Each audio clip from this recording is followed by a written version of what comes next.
Saí de Alvorada às 6h30, pouco antes do escurecer. Estava muito confiante que alguém me daria uma carona, uma caminhonete ou um carro para chegar a Santa Fé, onde tinha planejado passar a noite. Caminhei pelo acostamento da rodovia durante uns 40 minutos aproximadamente. Essa tarde, a sorte não parecia estar a meu favor. O mormaço que brotava do asfalto e o sol que ainda me queimava me obrigavam a caminhar devagar. Me lembro que caminhava uns 100 passos e então buscava descansar e me refazer sob alguma árvore. Fiz isso umas 3 ou 4 vezes para resistir à dura caminhada. 60 segundos para tomar ar, secar o suor, beber um pouco de água restante na garrafa e então voltar a caminhar. Não podia parar para descansar antes de garantir minha viagem. Não podia deixar-me agarrar pela noite na rodovia escura. Ao contrário do que eu esperava, em todo esse tempo só passaram uns poucos veículos, a tal velocidade que nem sequer me viram pedir-lhes ajuda. Sofrendo esgotamento, pedindo carona até o seguinte povoado.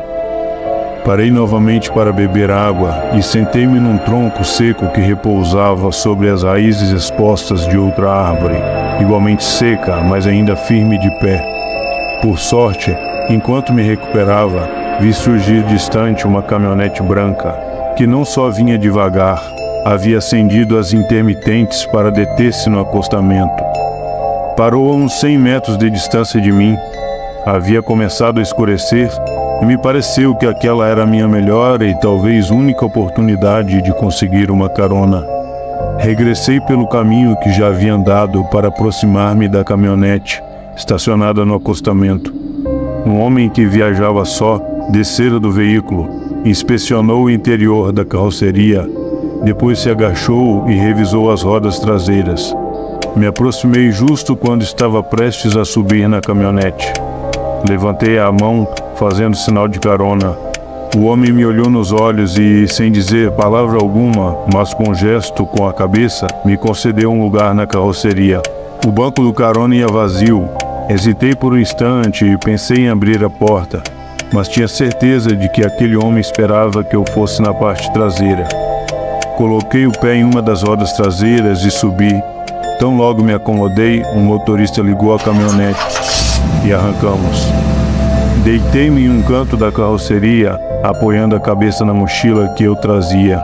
Nesse momento, me dei conta de que havia esquecido a garrafa d'água e a bandana com a qual secava o meu suor. Tinham ficado no tronco onde eu estava sentado. A rodovia nesse trecho tem poucas curvas, e daí que o suave vai e vem da caminhonete, o torpor da tarde e o cansaço me deixaram exausto. Em minutos adormeci. Minha intenção era estar atento ao caminho para descer em Santa Fé, que não estava a mais de 1 hora de carro do ponto onde eu subira na caminhonete. Pouco antes de despertar, tive um sonho lúcido. Não sei se tinha passado, mas dentro desse sonho, me dei conta de que estava dormindo. Recordei então que ia viajando na carroceria da caminhonete de um desconhecido. Essa súbita ideia me assustou um pouco.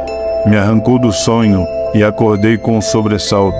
A primeira coisa que vi foi o céu escuro, à esquerda, a lua, e sobre minha cabeça, incontáveis estrelas. Era mais tarde do que imaginava. Voltei a mim e pus-me a observar a rodovia, mas não vi nada, nenhum sinal em qualquer direção que pudesse identificar. Temia que tivesse passado do ponto onde desceria, ou pior, que tivéssemos tomado outro caminho. Transcorreu mais de 1 hora, durante a qual só via passar árvores junto ao acostamento, campos vazios e escuros, mas nada que me permitisse saber onde me encontrava. Como disse, de Alvorada a Santa Fé se faz em pouco mais de 1 hora. Subi mais ou menos às 7. Então, pelo tempo que estávamos na estrada, já deveríamos ter chegado. Toquei a janela que separava a carroceria do interior da caminhonete. O homem não me olhou nem me fez caso, provavelmente porque pararia adiante, e foi o que fez. Parou e acendeu as intermitentes. As luzes do carro iluminavam a rodovia, revelando o quão arrepiante era o caminho aquelas horas. O homem abriu a porta e desceu, passou ao meu lado, inspecionou o interior da carroceria e logo se agachou e pôs-se a olhar entre as rodas traseiras. Fez tudo aquilo sem usar uma lanterna, pelo que duvidei que pudesse ver algo. Quando se levantou, vi seu rosto escurecido pela noite. Então me disse que não podia me levar mais. Se desculpou e pediu que eu descesse. Não tive tempo de argumentar nada. Depois de tudo, a duração de uma carona depende da vontade do dono do carro. Desci da caminhonete com a mochila nos ombros. Aquele homem quase imediatamente entrou no carro, ligou o motor e arrancou. As luzes da caminhonete desapareceram metros adiante. Não se apagaram nem se distanciaram. Desapareceram, se esfumaram. Permaneci no acostamento, olhando para onde imaginava estar o horizonte. Porque o certo é que eu não via absolutamente nada. Depois de vários veículos que passaram a máxima velocidade, sem parar, sem sequer me notar, me resignei a esperar que amanhecesse. Fiquei horas sozinho, esperando na escuridão, ouvindo os sons da paisagem oculta na noite escura, pedindo a Deus que nada de mal me acontecesse. Quando os primeiros raios de sol iluminaram o espantoso e vazio caminho, pude ver ao meu redor. Estava sentado em um tronco seco de árvore, um tronco com um buraco no centro. Nesse buraco estava minha garrafa d'água e minha bandana, que havia deixado para trás quando subi na caminhonete. A caminhonete me deixara no mesmo lugar onde subi. Não pude acreditar e não fiquei satisfeito até que comprovei. Ao meio-dia cheguei a Santa Fé, onde deveria ter chegado na noite anterior. Em uma hospedaria, fui recebido pela sobrinha de uma amiga que tenho em Alvorada. Desde a tarde anterior estavam me esperando. Me sentei à mesa para almoçar o que sobrara do café da manhã. A jovem, enquanto preparava algo para mim, escutou minha história. Ela se sentou na minha frente e logo me disse, com bastante tranquilidade, que naquele trecho sempre apareceu um homem com uma caminhonete. Segundo se conta, há muitos anos o mataram naquele trecho da rodovia. Acreditavam que ouviram um ruído na caminhonete e que desceu para verificar do que se tratava. Não chegou a ver o caminhão que o matou instantaneamente. Encontraram o corpo metros adiante. A caminhonete tinha as luzes acesas, os piscas ligados e a porta do motorista aberta. Apesar de que muitas vezes a caminhonete tenha sido vista estacionada no acostamento, com a porta aberta, as luzes ligadas e os piscas acesos, ninguém jamais parou. E a não ser aquele homem, ninguém entra naquela caminhonete.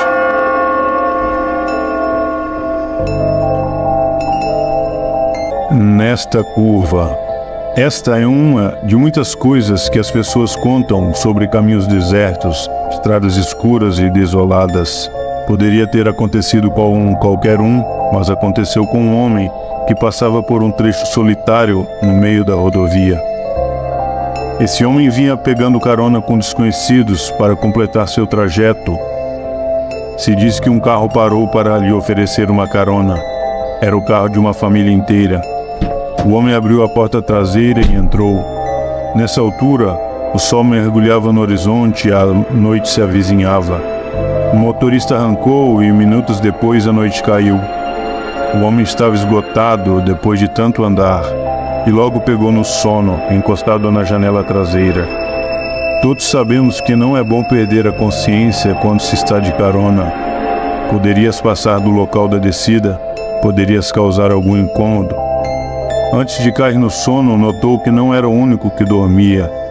Na sua frente, no banco dianteiro, uma mulher dormia profundamente com a cabeça de lado. Sua respiração era profunda, quase um ronco. Do seu lado havia uma menina que parecia dormir. Era a única que usava o cinto de segurança. Passaram minutos ou horas. O homem acordou e abriu os olhos quando alguém o acordou, despertando-o de um sonho. Alguém olhava para ele, encarando-o. Era a menina que vinha ao seu lado. Ela olhava-o diretamente nos olhos, fixamente. Nesse momento, a escuridão reinava e tudo que via era a pista iluminada à frente pelos faróis do veículo. Certamente estavam a horas de qualquer lugar, pensou ele. Intentou voltar a dormir, sentindo-se incômodo, pois a menina não deixava de mirá-lo. Entendia aquele comportamento. porque a menina não vira quando ele subira no carro. Ela havia despertado para dar-se com um completo desconhecido sentado ao seu lado. O homem quis dizer-lhe algo, mas quando se dirigiu a ela, notou que parecia assustar-se. Adiante, o motorista diminuiu a velocidade para fazer uma curva fechada. Nesse ponto, a menina esticou-se e se aproximou do homem até tocar-lhe os ombros. Então a menina, bem de perto, lhe disse nos ouvidos num sussurro: "Nesta curva foi que papai bateu." A menina agarrou o homem pelo braço, apertando-o, e então se esfumou. Desapareceu diante dos seus olhos. O homem deu um grito engasgado e se sobressaltou. O motorista se surpreendeu e olhou pelo retrovisor. "Já acordou?" disse ele. "Não quer vir para frente?" Dizem que tudo não passou de um sonho, que a menina nunca estivera do seu lado, que ninguém vinha sentado na frente. Mas então quem eram elas? Ele as viu nitidamente. Isso é algo que lhe poderia passar se pedir uma carona. No escuro com o maligno. Saímos cedo de casa. Íamos visitar uma tia que estava doente. O quadro dela era grave, então tínhamos pressa. Éramos pobres e o dinheiro era pouco, então pensamos em pegar uma carona. Assim, o dinheiro economizado usaríamos para comprar remédios. Se fôssemos de ônibus, chegaríamos sem dinheiro no bolso. E foi o que fizemos. Guardamos o dinheiro e saímos a pedir carona. Em menos de meia hora, uma caminhonete se deteve. Nós subimos e o motorista arrancou. Não andamos nem 15 quilômetros, então a caminhonete parou em um posto de gasolina. O motorista, que era nosso conhecido, encontrou um amigo e se puseram de conversa. O papo se alongou, pelo que resolvemos descer e tentar outra carona. Nesse momento, restava pouco da luz do sol e a noite já se avizinhava. Ficamos nervosos com a noite que logo cairia e ainda estávamos longe da casa de nossa tia. E foi o que fizemos. Tiramos nossas coisas da caminhonete e, com o pouco de luz que ainda restava, nos pusemos a pedir carona novamente. Não passou muito tempo, nem 20 minutos, e uma senhora parou para nós. Eu estava com minha irmã, o que lhe deu certa confiança para nos levar. Se eu estivesse sozinho, certamente não me levaria. Minha irmã se sentou no banco da frente, ao lado da motorista, e eu embarquei atrás. A mulher então arrancou e as duas logo se puseram a conversar. Antes de nos irmos, o motorista da caminhonete nos viu partir e ainda teve tempo de acenar um adeus. O ideal seria ficarmos com ele, continuar a viagem na caminhonete, mas tínhamos pressa. Fiquei tranquilo porque ele nos vira sair e sabia em que veículo subimos, se acaso nos passasse algo. Adiante, a rodovia era só retas e nas margens, vastidões de pasto seco e poucas árvores. Transcorreram vários minutos, a condutora viajava à máxima velocidade permitida, talvez um pouco mais rápido. Aos poucos acabei cochilando e logo adormeci, confiante na conversa que as duas travavam na frente. Em um ponto, minha irmã me despertou abruptamente. Já não nos movíamos, o veículo estava completamente parado. Ambas mulheres me olhavam, a linguagem corporal era confusa e, ademais, estava sonolento e não entendia o que se passava. Tivemos que descer imediatamente porque minha irmã e a motorista discutiram feio. Ela havia dito algo que ofendera a condutora. Peguei minhas coisas e desci. Quando o veículo arrancou, ficamos sós e abandonados no meio do nada. Eu queria saber o que havia passado, mas talvez não fosse o momento de perguntar. Minha irmã seguia murmurando. Passaram uns instantes e no silêncio da noite escura, ouvimos um rio que parecia correr próximo de onde estávamos. Mas depois de prestar atenção, o som não me pareceu real. Era como um zumbido que vinha e desaparecia, como uma gravação. Nós estranhamos aquele som porque naquela parte da estrada não passava nenhum rio, e se tivesse, estaria seco. De todo modo, qualquer fonte d'água estaria muito distante de nós. Ficamos ali no acostamento durante um tempo esperando que passasse um carro, uma caminhonete que nos levasse.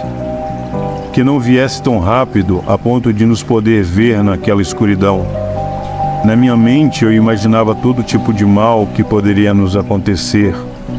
Algum animal se acercando, nos espreitando, uma cobra, um escorpião, qualquer animal perigoso. Eu me sentia aflito e minha irmã impaciente. Antes dormia tranquilo, agora abandonado em um escuro caminho no meio do nada. Foi então que perguntei à minha irmã o que dissera a motorista para que ela se alterasse tanto. Não me respondeu. Estava muito preocupada com a nossa situação e de alguma maneira se sentia responsável pelo que estávamos passando. Então ouvimos outro ruído, muito fácil de reconhecer. Alguém vinha caminhando em nossa direção, com passos lentos, pisando o capim seco. A lua não estava por nenhum lado nesse momento. Estávamos na escuridão total, como se estivéssemos em uma caverna. "Quem vem aí?" perguntou minha irmã. Senti que sua voz tremia. Estava assustada. Ninguém respondeu. A pessoa que vinha caminhando em nossa direção não se deteve. Vinha se aproximando mais e mais e estava cada vez mais perto. Chegou tão perto que ouvimos sua respiração. Era ofegante e pesada. Minha irmã me segurou pela mão e nos afastamos. O que quer que se aproximava não parou até que sentimos que parara frente a frente, a centímetros de nós. "Boa noite." A voz soou como se fora de uma idosa. "Ajudem-me, por favor. Meu filho se foi ao rio e desapareceu." Naquela tensão, esqueci-me completamente do ruído do rio. Talvez tivesse sumido, mas quando a velha falou no rio, o ruído voltou. Minha irmã me puxou novamente pela mão e nos afastamos mais um passo. "Não tenham medo, não vamos lhes fazer nada", tornou a dizer aquela pessoa. "Só quero que vejam meu filho", ela completou. "Já faz 2 horas que sumiu nas águas." Sua última fala já não era de uma anciã. O tom era outro, sinistro e maligno. Então caiu em silêncio, esperando nossa resposta. Quase podia imaginá-la ali. Apesar de que não havia, exceto os vultos e aquele ruído de água, tinha certeza de que seu rosto pendia em nossa direção.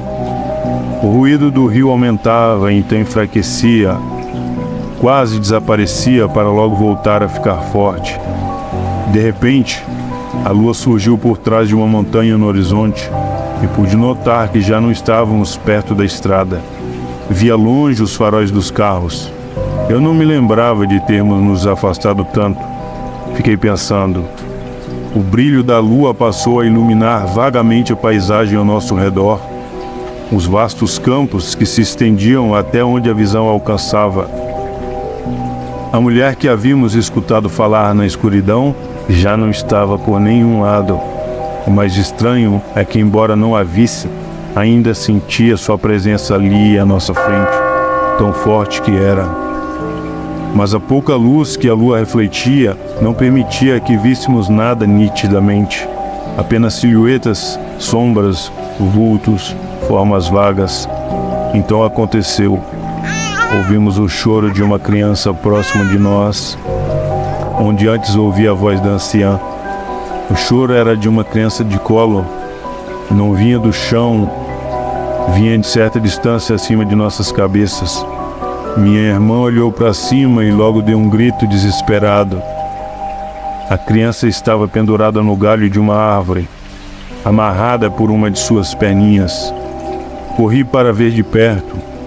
Não se tratava de um bebê de verdade, era um boneco de plástico, e de fato não era só um.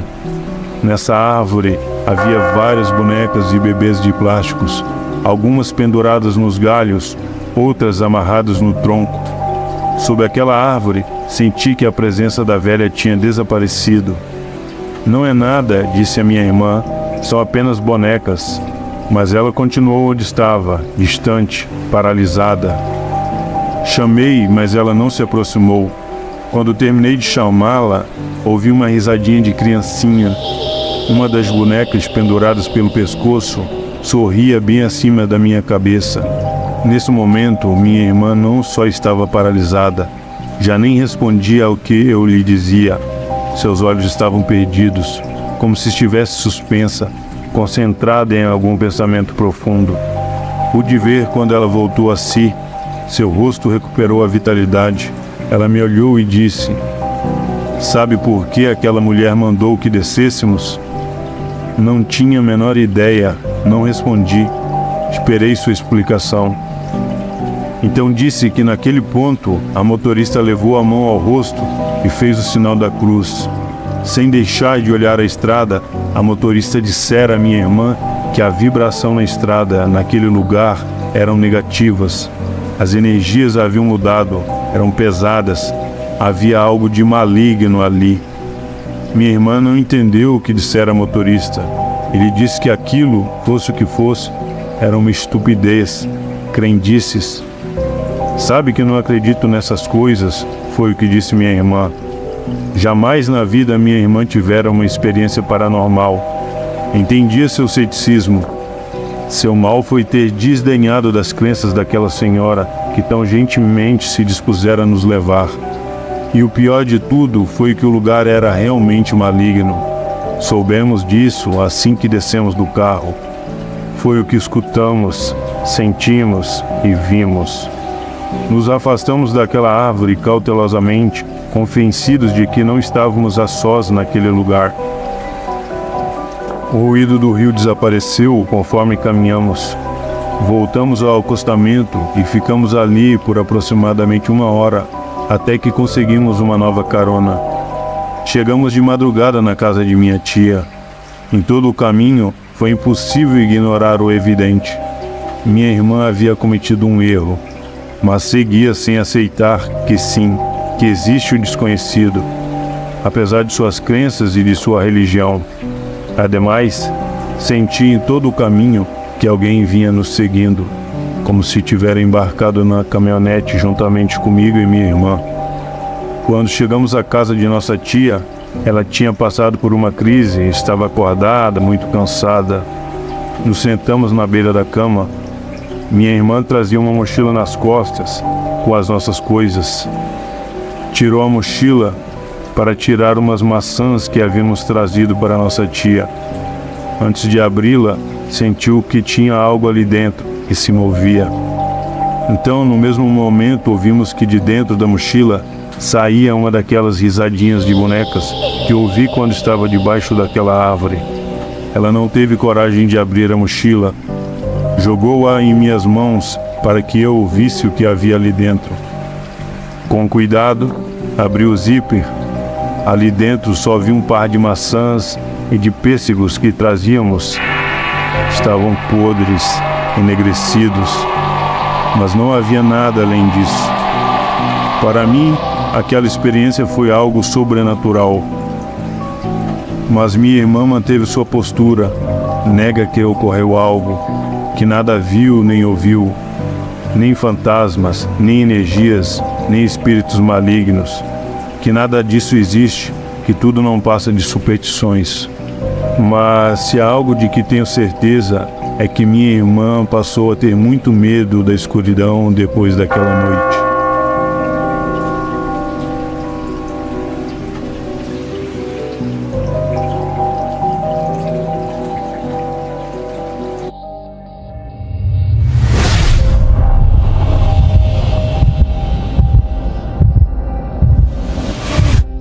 Obrigado por escutar essa história. Se você gostou, comente, compartilhe e deixe seu like. Para não perder os próximos vídeos, inscreva-se. Para ser dos primeiros em escutar, ative as notificações.